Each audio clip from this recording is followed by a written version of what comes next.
Hi, everyone. I'm Cecilia. Happy New Year. Today, I'm joined by ISSIP Ambassador Kevin Clark. Welcome, Kevin. Could you introduce yourself to the ISSIP community? I'd be delighted to. Kevin Clark here. I'm president and federation leader of Content Evolution and the chairman and CEO of Choice Flows. And I'm delighted to be a PCI ambassador, uh, which is, the people-centered internet. That's the organization that I'm the ambassador from. I lead the global PCI Community Forum, which is our community talking about things that are at the intersection of people, the internet, and making it better for people around the world. Very interesting, Kevin. So, my first question for you is, what made you decide to join ISSIP? Jim Spoor. I've known Jim Spoor Like everyone else. uh, Yeah. since the crust cooled. We were both former IBM colleagues, and we were at an Applied Human Factors and Ergonomics conference, or AFI conference, and uh, he said, "Have you heard about the organization that I formed, ISIP?" I said, "Well, tell me about it." And he unpacked it. He invited me to a dinner that I could only briefly attend, and it looked like a good group of people. So I said, "I'd be delighted to join your organization." And it's turned out to be a really good experience so far. Great to hear that, Kevin. And I know that you have also recently launched a book called Collective Intelligence in the AI Era. Yeah, There it that is in with the my co-author, Kyle Shannon. yeah, sure. Could you share more, a little bit of a summary about what the book is about? Because I know that that book was introduced in the ISM newsletter in October last year, but some Mhm. people might have missed it out. So it would be great if you can share some details about the book. Well, in a nutshell, what Kyle and I are trying to communicate is that essentially the data training sets that make up artificial intelligence, especially generative AI, this is human knowledge. This is, a collection of the things that we know that it's being trained on. Right now, because it's kind of scraped its way to first level existence, it has access to the children's section of the library. It doesn't have access to the adult section because the adult books are sitting behind paywalls and firewalls and sitting in skiffs, or compartmentalized information facilities that are secure, that governments and institutions have. So we think we're just at the beginning of pulling together what humanity knows in a way that can accelerate our progress. And so there's a lot more to it than that. I was on the panel for AI and democracy this past year and gave some thoughts about how AI can help with and make governance, make us more adaptive and resilient in a variety of ways. That paper should be coming out in the coming months. So looking forward to that. And I've been active. I've done some sessions for ISIP Mhm. people on a variety of topics. Sure. And so we're, thinking that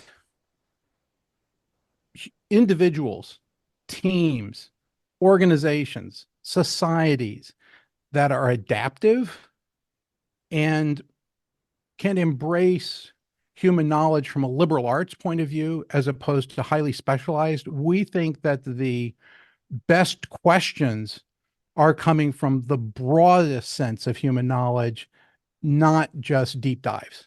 So that's kind of where we are, a little metaphysical, but it's some people know me as a business metaphysicist, so Mm. it's stock and trade for me.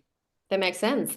I mean, I wanted to hear more about your perspectives on what is the most important thing to build a strong symbiotic relationship between AI and human.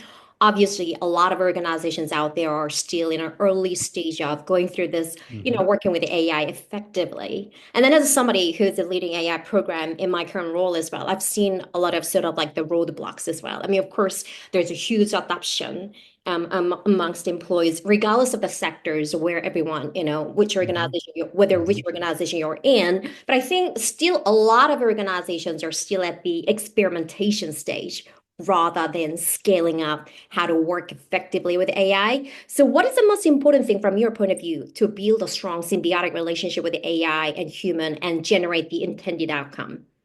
Hmm. Human culture. Human It culture. has to, it doesn't have to do with the technology as much as the individual, the team, the organization's willingness to engage with it, right? When I deliver keynote addresses, one of the models that I throw up is a compression of the Abraham Maslow hierarchy of needs model, which has 5 stages. I've compressed it down to 3: survival, success, and significance. And in survival, you're in a box and you're trying to fight your way out. In success mode, we have our key performance indicators and our metrics that tell us, what success is. And we Mhm. have the narratives that support what we think successful people are and do. But it blinds us from some of the other things that are happening in the environment because you're trying to get the person, the organization to focus. In significance mode, you have a 360-degree view of what's happening, the fitness landscape, the complex Right. adaptive systems that we're part of. And in in exposing people to artificial intelligence, Mhm. they have 2 reactions if they're nominally successful. It looks scary and they go into survival mode, Okay. or it looks like an opportunity and they go into, wow, we could do some things that we never thought we could do, and they go into significance mode. Mm. I don't think that any organization that is currently succeeding can sit on the fence and just move forward and not do anything, right? So Yeah, it's they have true. a choice, right? Mm. And we see that happening over and over again with typologies of organizations. And I would make this observation: to the degree that the industry is highly regulated, they have a tendency to go in the bunker a little bit faster, right? Mm. And be cautious, Yeah. because the data that they're dealing with, whether it's human health or financial or other things, causes them to think very hard about what can we do without triggering problems that are associated with privacy, that are associated with other things that people might think is either negligent Mhm. or a misuse, all right, of the information that that organization has been trusted with. So Sure. I so I think it's a lot less about technology and it's more about the companionship that we could potentially develop is perceptual and cognitive readiness to engage with it. And that becomes a foundation of trust, right? The trust between Hmm. human and AI. That's And that exactly right. eventually, yeah, leads to the outcome that they were intending to generate. Not only the trust, I mean, it's multidimensional. It's, do I trust the technology? Is it transparent enough that it's not a black box and I know how it's arriving at its, outcomes and decisions? Uh, if people know that I'm using it, do they trust me when I'm augmented by this technology? Sure. And do I trust the inputs that I'm getting from organizations that I'm going to add value to and give to my customers or my stakeholders or my constituents? Um, or am I doing things simply moving fast and not explaining it? And therefore, trust may be eroding. So it's up to us to be able to tell people how we're using it and why it's beneficial. That is such a concise, great summary.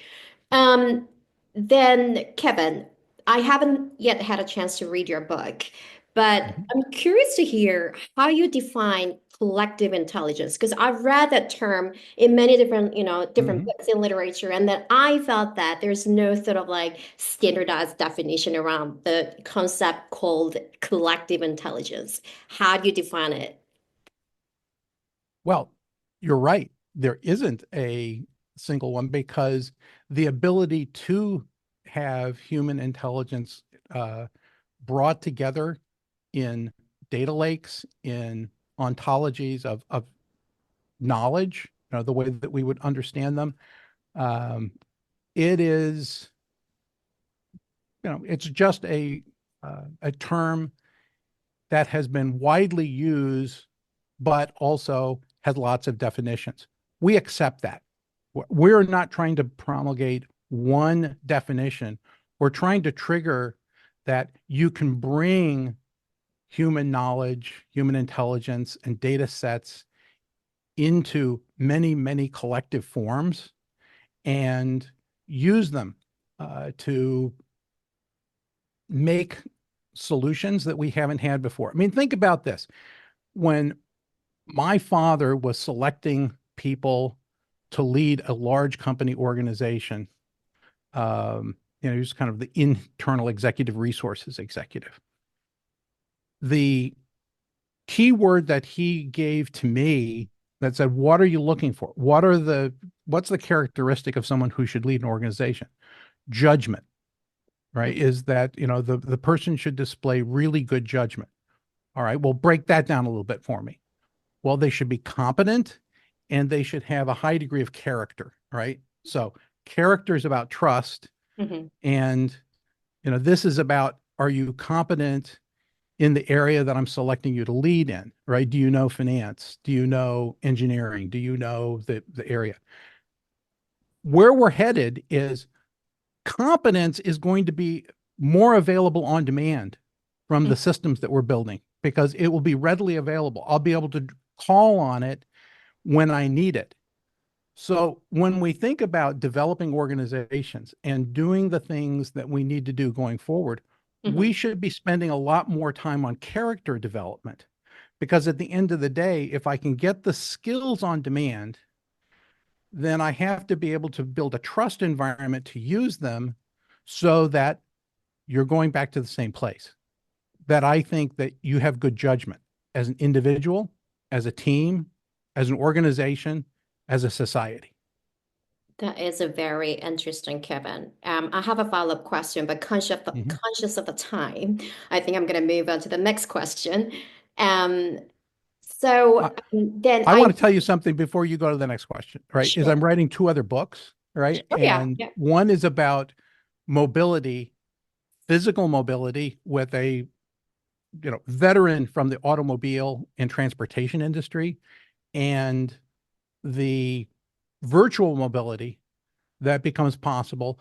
I was the first brand steward for ThinkPad notebook computers when we unplugged people from the wall and they could run computers on batteries and they could interact with them wirelessly. So we're, talking about what is a smart environment going forward at the intersection of those two trends. And then another one with a gentleman who leads innovation at the University of Tokyo um, health system and medical hospital and college about healthcare robotics and automation that started almost 2 decades ago in Japan Mm. because of the same demographic issues that we're beginning to see worldwide in terms of lower birth rates and the need to help aging populations move forward and have healthy and high well-being retirements. But we're going to be identifying some of the tech that can help bring that about. So I just want to tell you, I'm still doing research. I'm still having fun. That's really great to hear. Do you know the approximate sort of the timing when you're going to publish the book and then become available to the public? The mobility book will probably be out this quarter. We're talking here in mid-January 2025, and I suspect that the healthcare robotics and automation book for human well-being will be out in the second quarter. That's really cool. And then both books will be available on Amazon or like all the, everyone can Mhm. purchase the book. Oh, cool. I've been an author with some of the larger publishing houses. And I just talked to an author the other day, and he said, I just turned in my manuscript, and the publisher says that we will be in market a year from now, next January.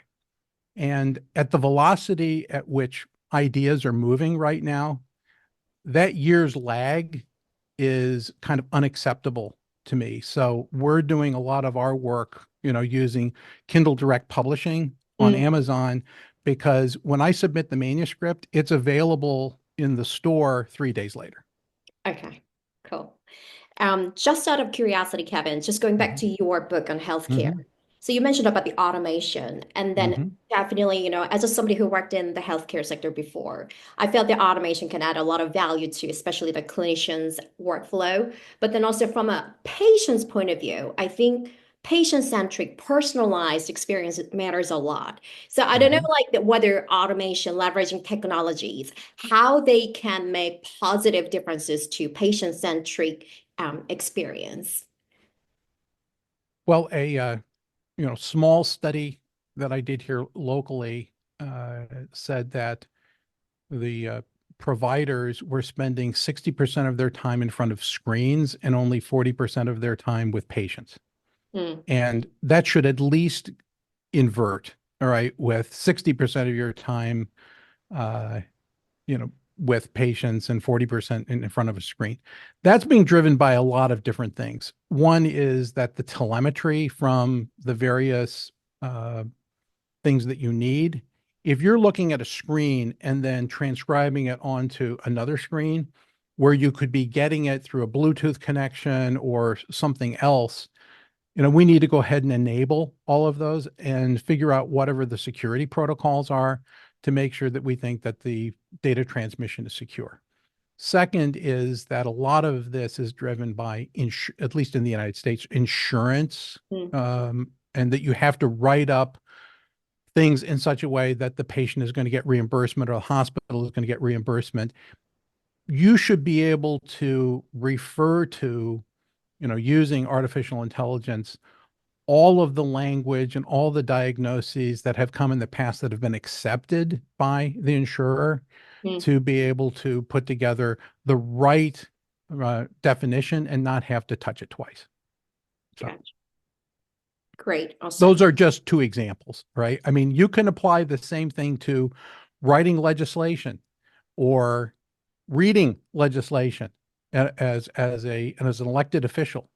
We can speed things up and improve our, efficiency of, how we actually create and administer laws in a regulatory environment using AI. We can speed things up considerably because the largest printer and publisher in the United States is the US government printing office.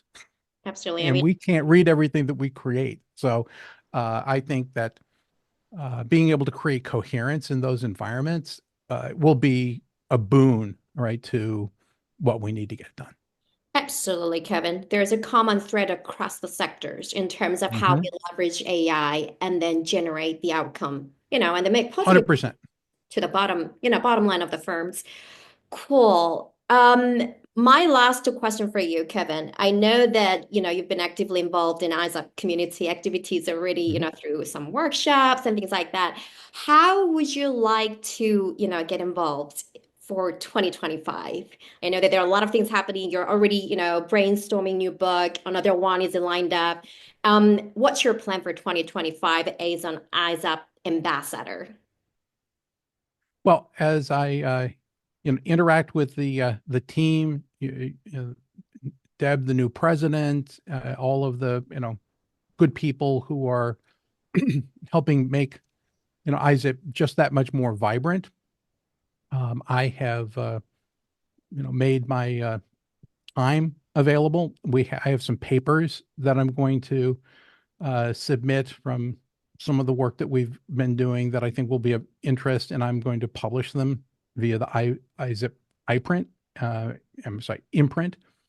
I have told leadership that any organization that chooses to bring me on as a keynote speaker for a company event, because we have a lot of companies, that I would donate 50% of my fee to ISIP, Oh, right, wow. for its growth. All right. So um, anyone who wants to take advantage of that based on this book or any of the other things that we've discussed, right? I'm was a trained National Speakers Bureau platform speaker. I'm glad to do it this way. I do more than 50% of my delivery online these days, but some people still want you to show up in person. So if that's the case, I'm I'll get on an airplane. Amazing. Great to hear that, Kevin. Thank you. If you share the link to your book, The Collective Intelligence, then Mhm. I'll put that up on video here as well. So awesome. So before we close this call, do you have anything you would like to share with the ISAP community as a final thought or remarks?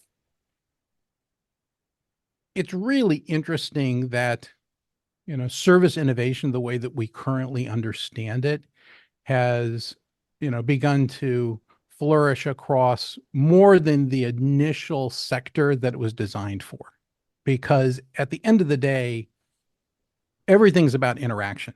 It's about, if you study biology, and interactors are, the small units, right, that are directly interacting with each other. It's, I think it's a not a good way to think about a customer and a big company, right? Doing business with each other.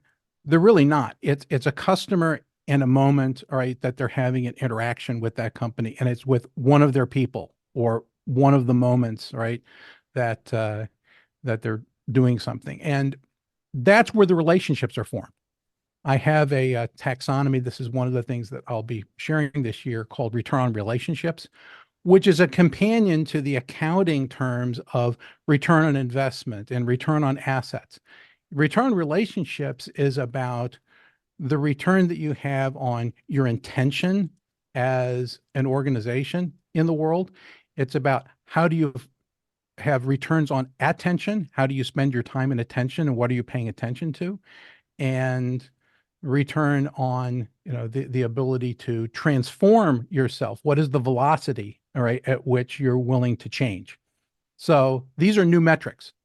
They don't fit neatly into the way that we have always thought about GDP at a macroeconomics level or accounting at a microeconomics level. However, we know that, as my friend Don Peppers says, if as a business, if you don't have customers, you don't have a business, you have a hobby, right? And the fact is, strengthening the relationships that we have both with our suppliers across the value chain, all the way back out the other side to the people that we choose to do business with, and or the constituents that we choose to serve.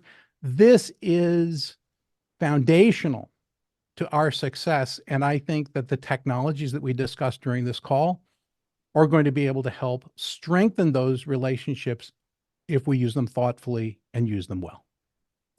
I think like your final thought really refers to the sort of like the key ideas of the service science, and there's a service ecosystem perspective, because value co-creation between actors of the service system you know, eventually becomes a foundation, the strengthening the relationship of all those actors within the system. So yeah, 100%. yeah, definitely. 100%. And that's why, what ISIP is pursuing, which started as a support idea, becomes a foundational, system and, ability to operate your business at its, largest frame in a way that's more compelling, more useful, and more desirable. Absolutely. Thank you, Kevin. Thanks everyone for joining us. You can find Kevin's videos on ISAP YouTube channel, and then we look forward to seeing you next time. Thank you.